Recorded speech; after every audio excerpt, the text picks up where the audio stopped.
Hello everybody and welcome back to another episode of Alastors' Happy Hotel Hour. As always, I am your charming host Alastor, here to enlighten and entertain you with my devilish wit and captivating tales. Today I thought I would share some of my favorite stories from my past.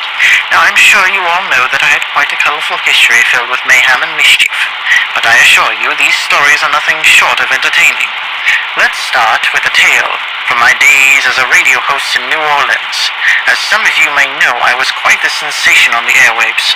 One night I received a call from a listener who claimed to be a descendant of the infamous pirate Blackbeard. Naturally, I was intrigued and invited him to the station for an interview.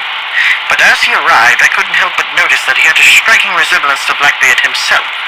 Turns out he inherited some of his ancestors' power, including his ability to summon a ghostly pirate ship. And what better way to make an entrance to my show than on a ghostly ship?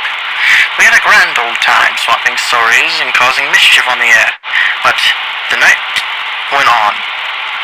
The pirate grew more and more agitated. It seemed he was searching for something, and he believed that I had it. Eventually, he revealed his true intentions, that he wanted to use his powers to take over New Orleans and rule as king of the underworld. Of course, I couldn't let that happen, so I used my own powers to banish him and his ship back to the depths of the sea. The listeners were amused, and I got a good story out of it. But let's just say I may have made an enemy that night. Another fond memory of mine takes place during my time as a hotel manager in Hell's most exclusive establishment.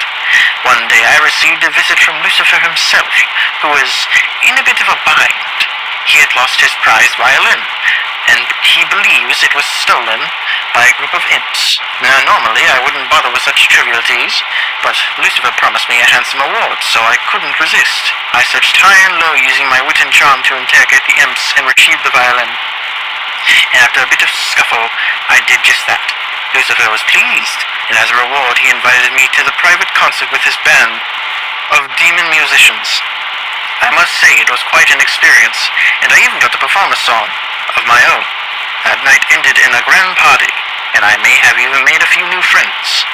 But alas, those are just two of my many tales from my eventful life. Perhaps I'll share more on another episode of Alastors' Happy Hotel Hour. Until then, stay tuned and stay wicked, my dear listeners. This is Alastor, signing off.